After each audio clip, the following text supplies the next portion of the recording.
একটি অন্ধকার রাত। সমুদ্রের মাঝখানে একটি জাহাজ ভয়ঙ্কর ঝড়ের মধ্যে পড়েছে। চারদিকে শুধু উঁচু ঢেউ, আকাশে কালো মেঘ। জাহাজের লোকেরা জানে না তারা কোথায় যাচ্ছে। হঠাৎ দূরে একটি দ্বীপ দেখা গেল। তারা সেই দ্বীপে নামল, কিন্তু সেখানে তারা এমন একটি প্রাণী দেখল যার পুরো শরীর লোমে ঢাকা। আর সেই প্রাণী তাদের নিয়ে গেল একজন মানুষের কাছে, যে শিকলে বাঁধা ছিল। আর সেই মানুষটি বলল, আমি সেই দাজ্জাল। আজ আমরা জানব ইসলামের ইতিহাসের সেই ভয়ঙ্কর ঘটনার পুরো গল্প। আগের পর্বে আমরা জেনেছিলাম পৃথিবীর সবচেয়ে বড় ফিতনা হবে দাজ্জালের ফিতনা। একদিন মুহাম্মদ সাল্লাল্লাহু আলাইহি ওয়াসাল্লাম তার সাহাবীদের বলেছিলেন, আদম আলাইহিস সালাম থেকে কিয়ামত পর্যন্ত দাজ্জালের মতো বড় ফিতনা আর আসবে না। এই কথা এসেছে সাহিহ মুসলিমে। আরেকটি হাদিসে মুহাম্মদ সাল্লাল্লাহু আলাইহি ওয়াসাল্লাম বলেছেন, কোনো নবী তার উম্মতকে দাজ্জাল সম্পর্কে সতর্ক না করে যাননি। এই হাদিস এসেছে সাহিহ আল বুখারিয়ে। এর মানে হলো, মানব ইতিহাসের শুরু থেকেই এই ফিতনার ব্যাপারে মানুষকে সতর্ক করা হয়েছে। আজকের এই ভিডিওতে আমরা জানব এমন কিছু সত্য ঘটনা যেগুলো শুনলে তোমার হৃদয় কেঁপে উঠবে। তুমি দেখছো রাওয়ায়া অফিসিয়াল। ভিডিও শুরু করার আগে চ্যানেলটা সাবস্ক্রাইব করে রাখো এমন ভিডিও সবার আগে পেতে, আর ভিডিওটিতে একটি লাইক করে আমাদের এমন ভিডিও বানাতে উৎসাহিত করো। আর এই গুরুত্বপূর্ণ বার্তাটা সবার কাছে পৌঁছে দিতে শেয়ার করো। শুরু করছি দাজ্জাল সিরিজের দ্বিতীয় পর্ব। বিসমিল্লাহির রহমানির রহিম। অনেক বছর আগে একজন সাহাবী ব্যবসার কাজে সমুদ্রপথে ভ্রমণ করছিলেন। তার নাম ছিল তামিম আদ-দারি। তিনি এবং তার কয়েকজন সঙ্গী একটি জাহাজে করে সমুদ্র পাড়ি দিচ্ছিলেন। প্রথমে সবকিছু স্বাভাবিক ছিল, কিন্তু হঠাৎ করে আবহাওয়া ভয়ঙ্কর হয়ে উঠল। আকাশ অন্ধকার হয়ে গেল। বাতাস এত জোরে বইতে লাগল যে জাহাজ দুলতে শুরু করল। ঢেউ একের পর এক জাহাজে আঘাত করতে লাগল।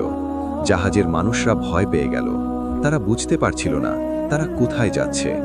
জাহাজটি অনেক দিন ধরে সমুদ্রের মধ্যে দিক হারিয়ে ঘুরতে লাগল। অবশেষে তারা দূরে একটি দ্বীপ দেখতে পেল।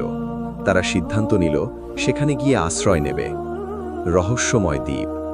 দ্বীপে নেমে তারা চারদিকে তাকালো। দ্বীপটি ছিল অদ্ভুতভাবে নীরব। মনে হচ্ছিল এই জায়গায় অনেক দিন ধরে কোনো মানুষ আসেনি। চারদিকে শুধু গাছপালা আর বাতাসের শব্দ। তারা একটু সামনে এগিয়ে যেতেই হঠাৎ একটি অদ্ভুত প্রাণী দেখতে পেল। প্রাণীটির পুরো শরীর লোমে ঢাকা ছিল। এত লোম ছিল যে তার মুখ কোথায় আর শরীর কোথায় তা বোঝা যাচ্ছিল না। তারা ভয়ে জিজ্ঞেস করল, তুমি কে? প্রাণীটি বলল, আমি জাসসাসা। এই অদ্ভুত প্রাণীর কথা এসেছে সাহিহ মুসলিমের একটি দীর্ঘ হাদিসে। জাসসাসা তাদের বলল, এই দ্বীপে একজন মানুষ আছে যে তোমাদের সাথে কথা বলতে চায়। তামিম আদ-দারি এবং তার সঙ্গীরা ভয়ে ভয়ে সামনে এগিয়ে গেল। তারা জানত সামনে কি অপেক্ষা করছে। অল্প দূরেই তারা একটি ঘরের মতো জায়গা দেখতে পেল। ভিতরে একজন মানুষ বসেছিল, কিন্তু তাকে দেখে তারা ভয়ে থমকে গেল, কারণ সেই মানুষটি ছিল শিকলে বাঁধা। তার হাত, পা এবং গলা ভারী লোহার শিকলে আটকানো। তাকে দেখে মনে হচ্ছিল সে খুব শক্তিশালী। সেই মানুষটি তাদের জিজ্ঞেস করল, তোমরা কারা? তারা বলল, আমরা সমুদ্রযাত্রী। ঝড়ের কারণে পথ হারিয়ে এখানে চলে এসেছি। তারপর সেই মানুষটি তাদের কিছু প্রশ্ন করতে শুরু করল। সে জিজ্ঞেস করল, বাইসানের খেজুর গাছ কি এখনো ফল দেয়? তারা বলল, হ্যাঁ। সে বলল, এক সময় আসবে যখন সেই গাছ আর ফল দেবে না। তারপর সে জিজ্ঞেস করল, তাবারিয়ার হ্রদে কি এখনো পানি আছে? তারা বলল, হ্যাঁ, সেখানে অনেক পানি আছে। সে বলল, এক সময় আসবে যখন সেই হ্রদের পানি শেষ হয়ে যাবে।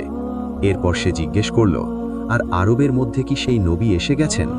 তারা বুঝতে পারল সে মুহাম্মদ সাল্লাল্লাহু আলাইহি ওয়াসাল্লামের কথা বলছে। তারা বলল, হ্যাঁ, তিনি এসে গেছেন। তখন সেই মানুষটি বলল, মানুষ কি তাকে অনুসরণ করছে? তারা বলল, হ্যাঁ, অনেক মানুষ তাকে অনুসরণ করছে। এরপর সেই মানুষটি বলল, আমি তোমাদের একটি সত্য কথা বলছি, আমি সেই দাজ্জাল। হ্যাঁ, সে নিজেই বলল, আমি দাজ্জাল। সে আরও বলল, খুব শিগগিরই আমাকে মুক্ত করা হবে, আর তখন আমি পুরো পৃথিবী ঘুরে বেড়াবো।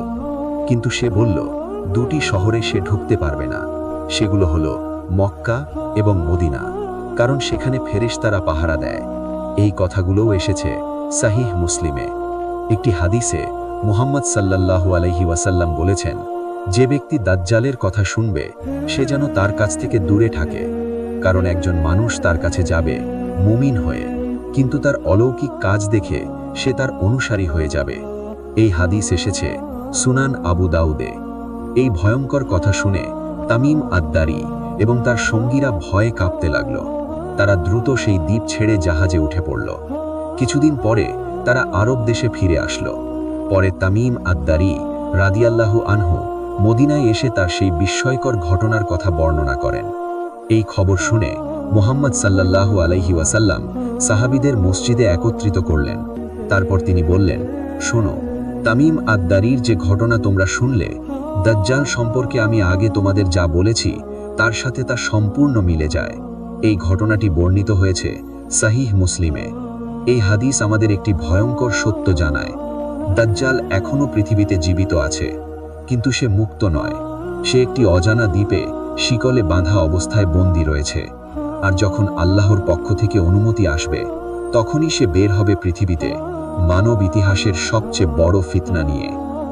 যখন দাজ্জাল মুক্ত হবে, তখন পৃথিবীতে কি ঘটবে, সে কিভাবে মানুষকে বিভ্রান্ত করবে, আর শেষ পর্যন্ত কে তাকে হত্যা করবে, এই ভয়ঙ্কর ঘটনার পুরো কাহিনী জানব আমাদের সিরিজের শেষ ভিডিওতে। তাই ভিডিওটি মিস করতে না চাইলে আমাদের চ্যানেলটি সাবস্ক্রাইব করে রাখো ভিডিওটা সবার আগে পাওয়ার জন্য।